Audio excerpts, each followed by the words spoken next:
Very inspiring speech. I love that. And before we move on to our second speaker, I would like to ask Chloe for the timing rule. No, that's okay. All the speeches have different times. Milt's was 4 to 6. Here, let me stand up. Jason's is 5 to 7. Paula's is 7 to 9. Green, yellow, red. I got it. Thank you.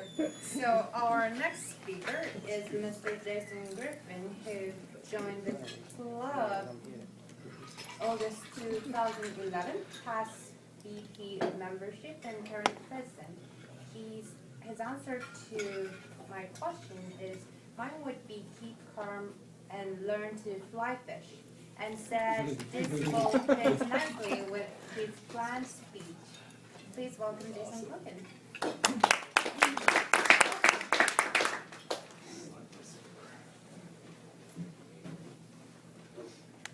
All right, thank you, Miley. As many of you have heard me mention before, one of my favorite hobbies, one of my favorite activities in the world is to go fishing.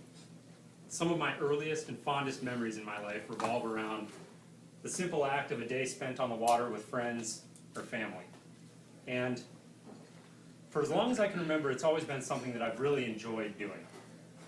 But a couple years ago, something occurred to me about fishing that I hadn't realized before. And that is that fishing isn't just a fun activity, but that it actually builds character. And that in a day of fishing, there's actually a lot of lessons that we can learn about life. Now, I know what you're thinking. You're like, this guy has just come up with the best excuse. Like, sorry, babe, can't go purse shopping with you. You got to go build some character. However, I'm lucky. My girlfriend loves to fish, so you don't have to question my sincerity. Now, to drive this point home, I wanted to talk about the first time that I went fishing with my niece, Madison. And this was a couple years ago. She was about 4 years old at the time. And the whole family had planned a vacation to northern Minnesota, a resort called Brookside near the town of Park Rapids. We were all very, very excited about this trip. Madison, on the other hand, was exceptionally excited. And one of the things that she was looking forward to above everything else on this trip was fishing with her uncles. So we all traveled from our separate corners of the country, and we met in Minneapolis. And then we took the 4.5 hour drive from Minneapolis up to Park Rapids. And when we finally arrived at Brookside, the first thing naturally that we had to do was unload the cars, get all the luggage inside, put all the groceries away, and just generally get settled in. No fewer than about 2 minutes later, Madison has her fishing rod in hand, and she's ready to go. And I explained to her that, Madison, there's several things that we have to do before we can go fishing. She reluctantly agrees, but she looks like she's about to burst at the seams. And I think to myself that we haven't even started fishing, and she's already learned her first lesson of the day, and that is the power of anticipation. Life's just more fun when we have something to look forward to. So we got everything put away and got settled in, and I went down to the lodge to grab some bait. I came back, grabbed Madison, rod in one hand, bait and tackle in the other, and we went down to the dock to start fishing. And everyone else followed close behind to just hang out and watch. So we got down to the dock, and the first thing that I needed to do was get Madison set up. So she watched as I tied a hook onto her line, and I pinched a couple of weights on there, and the next thing I had to do was bait the hook. So we were fishing with night crawlers that day, and if you're not familiar with night crawlers, they're worms. And they come in a styrofoam case about this big, and it's full of soil and a bit of water to keep them fresh. And taking one of these worms out of the container and putting it on a hook is admittedly not the most visually appealing process. So I pull this worm out, and I pinch the tail off, and I thread the hook through it a few times, and I look over at Madison, and she's watching with curiosity and a little bit of disgust. And now she's learned her second lesson of the day, that sometimes in life, when we want good things, we have to get our hands dirty. If I want to catch a fish, I have to bait the hook. Madison, on the other hand, has her uncles to do that for her. So now the hook's baited, and it's finally time. So we walk carefully to the end of the dock. I ask her if she's ready.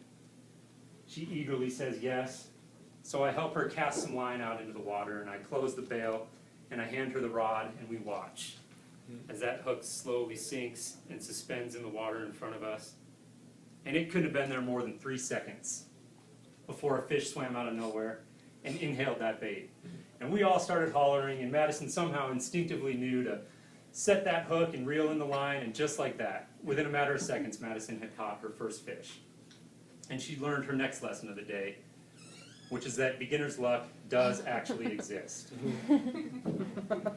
And also that there's a reward at the end. Now I know you're thinking she didn't have to wait long for this fish, it happened in seconds, but I'm speaking more of all the anticipation that had built up and the whole process to get us to that point, and she had caught her first fish. So I remove the hook from this fish's mouth and I hold it down low so that she can look at it, and she's wide-eyed and just staring at this fish, and she's so proud and she wants to touch it, and to her it just represents this monumental achievement, and I'm looking at it going, this thing will make perfect bait. And that brings us to our next lesson of the day, which is the power of perspective. Two people can look at the same thing and see something totally different. And she could not have cared less that this fish was all of about 2.5 inches long. To her, it might as well have been a trophy. And she was so proud, and I was so happy to share that moment with her. So I threw the fish back in the water, I gave him a pardon, and he swam off. And we put some more bait on the hook, and we cast that line back out there. And this time we had a bobber on it. So we threw a little bit more line out there, and we watched on the water as that bobber bounced up and down. And I told her, Madison, if you see that bobber go underwater, I need you to set the hook, just like you did last time. So we watch, and we watch, and she waits about 15 seconds before she looks up at me with the rod in one hand, puzzled, and says, what's taking so long? And so she's learned her next lesson of the day, and that is, patience is a virtue, and it's not one that many 4-year-olds possess.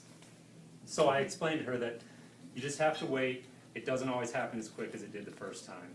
And we spend the next 25, 30 minutes hanging out on the dock, the whole family together, fishing. Get a few more bites. Don't succeed in getting any more fish in, for Madison at least. And now it's getting late. The mosquitoes of northern Minnesota are starting to come out, and Madison's starting to lose interest anyways, so we decide that we're going to just go ahead and pack up and head in, and we'll come back out and get them tomorrow. But as I reflected on this trip, what struck me about it is the sheer number of lessons. If you look closely at just that 30 minutes of fishing, and all that you can take away from that, and all of the life lessons that she can learn from that. And what struck me even more was how lucky I felt to have shared in that moment with her, and to be there when she caught her first fish, and I don't think she'll ever forget it, and I know that I won't ever forget it. So I felt really, truly blessed to be a part of that. And that brings me to probably the biggest lesson that I've learned from reflecting on this incident, and that is that fishing is not just a fun activity for me. Fishing brings family together, and it creates memories that last a lifetime. Thank you.